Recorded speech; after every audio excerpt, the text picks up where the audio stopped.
welcome everyone to this week's KE and Coffee. I've turned everybody's mics and videos off until we get into the Q&A part, just so that it's a bit clearer for everyone. The PraxisAuril KE and Coffee session is a chance for Tamsin and I to go through a bit of recent policy developments and get some insights and input from you, our community. My name is Alasdair Cameron. I'm the Director of Strategic Engagement at PraxisAuril. Tamsin, do you want to say hello?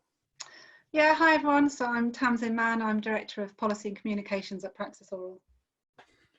Okay, and just to remind you, as you'll see in the top left-hand corner, this webinar is being recorded and will be available for you to view at a later date.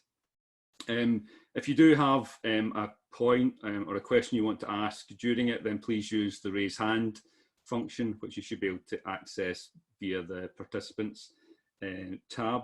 The chat's available throughout, so please feel free to chat amongst yourselves, to chat to us. It's difficult for Tamsin and I to be having a conversation and answering chat at the same time, so we might leave them to the end or whenever we get a chance.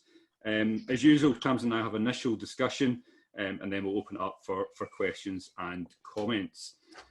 Okay, so today's discussion is on the recently, in fact last week, the UK R&D roadmap from the UK government. A lot in there and a lot to go through. A quick overview from me. So there's a big ask there for government and a big expectation, £22 billion per year by 2024-25. Alok Sharma in the foreword is quoted as confidently embracing the power of science and research and innovation. We will leap forward and build a brighter future for all. R&D is seen as critical to economic and social recovery in the areas of greener, healthier and a more resilient UK. So it's very much a science-led approach to fixing all our current woes. And if anything, the COVID-19 situation has shown how collaboration and partnership can work to the benefit of us all. So before we go into any of the areas in great detail, just highlighting that what I saw was 8 key areas that are flagged up in there. So increasing investment in research, becoming world-class at securing economic and social benefit from research. That sounds a bit like airbag. Supporting entrepreneurs and startups, attracting, retraining and developing diverse people and teams. And there, sorry, the thing I love is the Office for Talent, which feels like I might need my equity card at some point to get in there. So other things in there, take a greater account of place-based outcomes and how we make decisions on R&D, long-term flexible investment into infrastructure and institutions, and the UK to be a partner of choice for other world-leading research and innovation nations, and engage in new and imaginative ways to ensure our innovation ecosystem is responsive to the needs and aspirations of our society. So it's the start of a conversation and looking on what actions and directions to take. So Tamsin, overall, how do universities play into this? How do they fare? Times Higher Education had a bit of a, was this a slight change in direction from the universities that answers to everything? Yeah, so there was that headline, wasn't there, that universities didn't really. I think we decided they were about 3rd place in that kind of ranking of institution types. I didn't quite read it like that. Although subsequent conversations I've had, I know that people working in universities do feel that universities have been a little sidelined, and now is really not the time for universities to be sidelined. On the other hand, you might say it's a relief that universities are not, uniquely in the firing line here, if indeed we think of it as a firing line. So, and I do think there needs to be a better recognition of lots of different kinds of actors in this research and development and innovation space. And this kind of dichotomy that we seem to have between universities and business, and to drive innovation, has become a bit unhelpful. So I quite actually welcome this deliberate attention that's being paid to PSREs and private research organisations and other types of intermediaries, I suppose, to pull research through to development. And I was a bit saddened that there wasn't more explicit mention of knowledge exchange, I suppose, although really it's all knowledge exchange. And I've been, the title of this talk, I think, was putting the KE into R&D, and I think that's absolutely what we need to do. We need to talk about how you do pull research out of universities and other types of research organisations and attract investment, or use other forms of knowledge exchange to achieve that knowledge diffusion. And it's not just about commercialisation, which again the roadmap tends to focus on. Mm-hmm. Okay, so if we go into the area where I felt that it was singing out for KE, so this world-class at securing economic and social benefits from research. Now they do mention the increase in HIVE, the CCF, the KEF, the Concordat. It does look a bit bolted on, as if yeah. In a draft, we've missed something. Yeah. So a lovely little paragraph on that. It does talk about innovation ecosystem, infrastructure, and the catapults in there. And then there's the common concern that comes up, where in some ways my heart begins to sink as you think I'm going to get the same narrative again. So the common concern refers to support falls away before ideas are commercialised. And then that section kind of goes on to talk about commercial and entrepreneurial skills important across all academic disciplines to leverage R&D investments. And then finishes with productive interaction between business and academic communities is often impeded by shortage of relevant knowledge and skills in research translation and entrepreneurship. Now, it's hard not to kind of immediately think that's aimed at us, the key, but is it, or is it more at the universities, the academics, or the businesses? I don't know. I didn't feel very upbeat when I got to the end of the roadmap, I have to say, but maybe I was just having a bad week. The language of the roadmap uses lots of these. I often kind of just jot down some of the language that's being used when I read these kinds of things, and it was all about unlocking, unleashing, revitalizing, aspirational ambitions, agile, fit for purpose.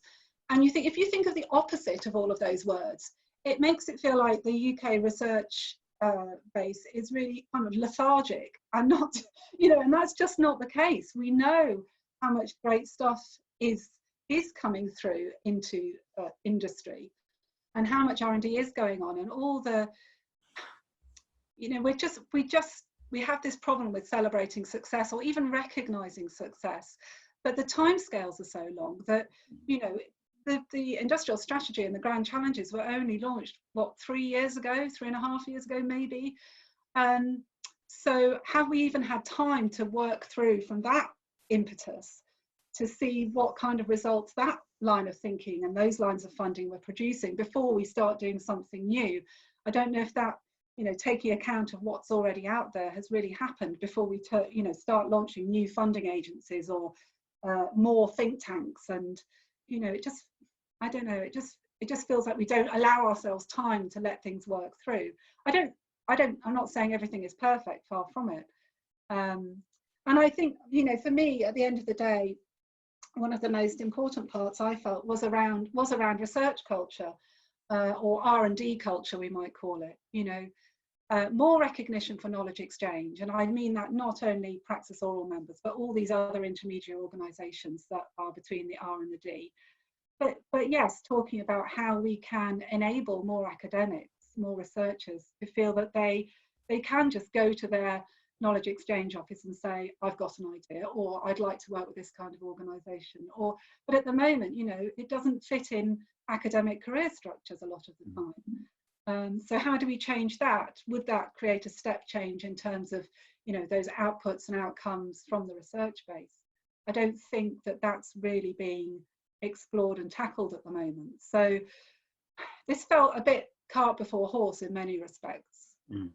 So I mean, there is when you yeah, there was, you know, again, you know, another area where I kind of like sighed was we talk about the formation of an innovation expert group, and apologies to MD who's on the call who might end up being part of that, but the you know, one of the things was what seemed to suggest another review of the innovation ecosystem, and surely I mean the ink's barely dry on the last one. Yeah, I mean, it doesn't hurt to review things, but let's bear in mind how many reviews and how many select committee recommendations there have been in this space in the last 10 years, let alone if we look back to the beginning of Hive. You know, on the Hive point, you know, we're 20 years since Hive was started. In the last decade in particular, you know, knowledge exchange has been a success story. If we just look at numbers in terms of that Hep C income to universities, which we should regard as an input itself, you know, it enables our universities to do more knowledge exchange. I think the Concordat's a really positive step, and I really hope that that will, you know, stop, you know, this line that knowledge exchange is a third leg of the stool, you know, that it really is part of a university curriculum, if you like, and I mean that for academics and for students, and that it will be taken seriously and funded seriously. I was having a conversation the other day with another group that, you know, one aspiration was that the knowledge exchange, oh no, sorry, I do apologise, it was Tom Hockaday. Tom Hockaday was saying that he hoped, you know, the TTO or the KO might become the you know, equal in stature to the library. You know, it was that core service. You know, if we could achieve that, then we'd achieved our goal. And I thought that was a nice way to think about it. Not the office that's kind of slightly frowned upon unless it produces really good news, because then of course it is an institutional thoroughbred. Yeah. Okay. So the other area that I thought was interesting, certainly will interest to members, is around this greater account of place-based outcomes. You know, and so I wondered whether is this the missing 4 billion that Richard Jones and the Nesta report? Yeah, so I think it definitely links back to that, doesn't it, and how you might redistribute funding or focus funding more explicitly on these left behind areas or areas outside the Golden Triangle. Of course, you know, that's the other place that is almost deliberately avoided. The LEPs aren't mentioned in the roadmap, which I thought was interesting. So who are the actors in these places that this funding might be directed towards? Who will hold those purse strings? And it links to, you know, tremendous amount of work going on at the moment around more devolution in England and where that power might reside. So that's really interesting. Just before we came on, I quickly read a blog from City Ready in the West Midlands, where there's a tremendous amount of work going on place-based commercialisation there and knowledge exchange.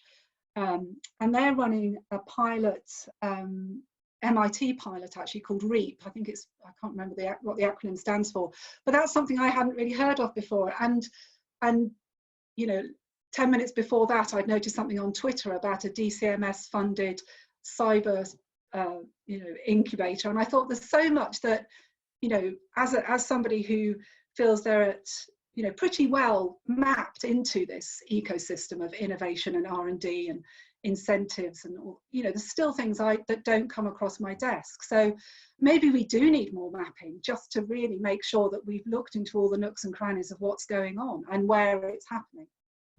So I mean, I guess one of the interesting statements that jumped out to me was this, them actually saying it's not just all about cutting edge firms. So, and these would be the nominal firms that would pick up, you know, the leading edge university research. So there's a lot of, I guess, a recognition that a lot of innovation can be me too rather than, you know, leading edge.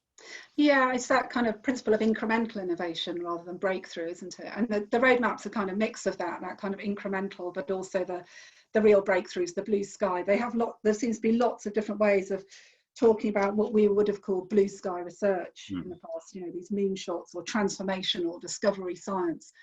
But for a lot of companies, you know, that's not what's needed. It's I suppose that's where the new company creation is, and what's needed for the bulk of businesses is a little bit more incremental. But when I was so I did go and look at the definition of R&D in tax terms, actually, and it's quite interesting to look at how you qualify R&D as a tax activity, because it's clearly, you know, that word science is interesting. It clearly is not about arts, humanities and social sciences, although the roadmap says it uses science in a kind of more Latin sense. I don't totally believe that, I'm afraid. And I think those non-STEM disciplines will need to do a lot to prove that they have a place in this roadmap. I'm not saying that they don't, but I think a lot more needs to be done to highlight the work of, you know, maybe the CCF, like at the Aspect Network, which is doing a lot of commercialization in social science. But, you know, this principle of making a step change, of making an appreciable improvement, I think is the wording that's used, is important. But just understanding how, coming back to that point when we were discussing SME engagement, understanding how companies make the decision to go and work with another partner, whether that's another company, whether it's an independent research organisation, whether it's a university, and then how they take that knowledge back into the company and what use they make of it and how they assess its value, you know, that tricky word value. There's still a lot of unpacking to do there that I don't think we've really got to the bottom of. And until we get to the bottom of it, I don't see how we can design good incentives that will pull more through. Yeah. So. Yeah, I remember having a conversation with David Docherty from NCEB when we were talking about testing the knowledge exchange system, and I was saying we're running at the moment with 1 or 2 products. With, you know, if you think of a production line, you've got 1 or 2 products running through every week or so, and that's no way to stress test whether you're doing the right thing. So you need to plow it. I suppose it's interesting in that respect that, you know, this roadmap has been launched at a time when we're all working in crisis mode, and lots of universities and many other organisations have really stepped up to the plate and beyond, and done things in a way that they probably wouldn't have dreamt was possible had there not been a real crisis to address. And I suppose that is what some of these moonshots and the kind of ARPA principle is trying to create in more normal times, you know. And I suppose because the roadmap's been launched now, and because we're starting to come out, certainly the kind of first phase of this crisis, and think about recovery and renewal, how do we capture what's kind of been, I suppose, good about, well, what have we managed to do in crisis mode that we can take forward into more normal working modes, so that we retain some of that energy, some of that making a difference in a more nimble way, I suppose. And that's, you know, the roadmap uses the word agile, but being nimble as well. You know, universities are not known for being nimble, so let's try and keep some of that agility. And I think you know, our reputations will be better for it. Okay, I think that's maybe a good point to pause there and just see if there's any comments or observations from our guests. If you do want to make a comment, just if you raise your hand, then you'll pop to the top of my list. Yeah, I've seen that Harry Barraza has made a comment about the REAP program. It's definitely something I'm going to go and look at more. It's you know, something that really hadn't crossed my radar. So it's interesting, isn't it, that it's an MIT program, and of course we're always going, oh, do we have to look at the US for models? But it's interesting to see. Because I'd read in Research Fortnight today that was it today or yesterday? There was this other, you know, MIT of the North conversation, but then actually talking about that had been kind of had disappeared, this stealth mode, if you want, MIT of the West, around the West Midlands, an engineering academy that had popped up yeah, it's quite, but as you say, there's so much going on. And I guess in some ways the roadmap should be providing a bit of coordination. It's more of, I've decided I'm going to think of it more as a star chart at the moment, you know, moonshots and a star chart for moonshots. It hasn't got much direction. I mean, it's got lots of possible directions, but I don't think there's any. We need some highways and byways, and you know, we don't want just to have the highways. We do want the byways, because we know it's not.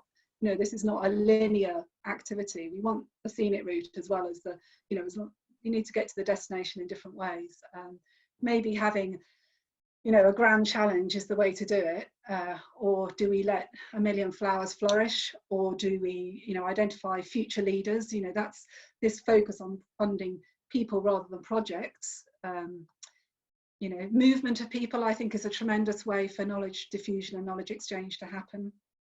You know, and I would include, you know, KE staff in that, you know, getting out and working in a company and then coming back into a university or a PRO, or just moving between places just to get different perspectives, you know, secondments and things like that. Something we should probably be encouraging, because it helps to build trust and it helps to build understanding, I think, of what we're all trying to do. We're all trying to work towards the same things, but we have different constraints. So I'm having difficulty trying to build on your analogy of a star chart, but there was one of the things in that I was trying to, I failed drastically, but there were quite a number of new groups, along with my favourite, the Office for Talent. There were a lot of expert groups. And yeah, so there's an innovation expert group, and I'm not sure, that may be the same as the Regulatory Horizons Council, which met for the first time. Well, the actual council didn't meet, but that's being headed up somebody at BT. So that's specific to look at innovation and regulation and how it helps and hinders, and how we can anticipate regulatory needs for new areas of innovation, like use of drones, for example. So that's a group that we have been involved with, which was kind of interesting, but a bit unsure, I think, as to how to tackle that particular egg at the moment. There's an R&D place advisory group. There's going to be a group of moonshot experts. There's going to be an R&D people and culture strategy, which I think will be really interesting. That's where I think I would like to see a lot of focus. NCUB has got its R&D task force, and since it's NCUB, I wonder if that's going to be looking particularly at larger companies. You know, I think in their last State of the Relationship report, they had identified 400 companies that did most of the R&D in the UK. So maybe it's either, you know, encouraging them to do more, but also encouraging others to do the same. So you get that private sector contribution made. I mean, I guess NCUB's always been very strong and active in the skills agenda, and a lot of the large company skills is the key thing. So yeah. Yeah, absolutely. Yeah, and I think, you know, we at PraxisAuril we haven't usually looked, or to date certainly looked, kind of at that undergraduate student enterprise kind of area. You know, teaching and knowledge, you know, teaching and knowledge exchange, which the Office for Students, of course, is interested in. And I do think, you know, increasingly that's probably somewhere we should look and understand more about. And I know a lot of our members will be involved in student enterprise, because I think, you know, the culture of you know, that will bring what students are expected to do now, or the opportunities they're given to be enterprising, to use entrepreneurship as a career option, will start to feed through into you know, kind of the future academic cohorts as well. So we owe it to ourselves really to understand more about that, and more about the role of graduate startups and support they get from our community. So I think, you know, I think there's a tremendous amount that we can insert into the roadmap. I think we might need to do a bit of mapping of our own, a bit more you know, being a bit more explicit about the signposting we do on the way. Maybe there must be some kind of road infrastructure metaphor we can build here. So I'll have fun with that. Well, surely it should be a cycleway, not a road. Yeah, cycleway. Build that greener. I mean, just to tie this all off, it's not a roadmap, or it's a star chart. It's not a roadmap. It's the report's peppered with questions, it's as if, you know, everything, let's get everything out and get an opinion on everything. So is this essentially a consultation, and is this something that we will be putting something and looking for? Yeah, it is. I mean, they definitely want contributions. So yes, we should treat it as a consultation. And I think there are maybe 10 or so questions that they've explicitly asked. Yes, the deadline is mid-August, so I've timed well. It's going on my staycation for the second half of August, so that's well timed. And just before that, you know, at the end of July, there is a select committee inquiry closing on this proposed ARPA style new funding agency. So having that conversation across the next kind of 6 weeks, that's definitely where our focus will be. Okay, so people that are on the call, if you've got opinions, really interested to hear those, send them through. Yeah, do send them through. Yeah, if you've got any thoughts on the roadmap, if you as and when you read it, or other things that we should look at, you know, we haven't even touched on the report that was launched yesterday, was it, by Campaign for Science and Engineering and the Wellcome Trust on advocacy in R&D, trying to define an R&D community. I'm not entirely sure who the R&D community is, or whether they know who they are. So, you know, but we should be part of it. So we need to strengthen our messages, I think. Okay. So as always, another really interesting and informative chat, Tamsin. Thanks. Thank you. And thanks everybody for joining us. We'll be back again next week with a new topic, which we'll announce in due course. Okay, thanks all.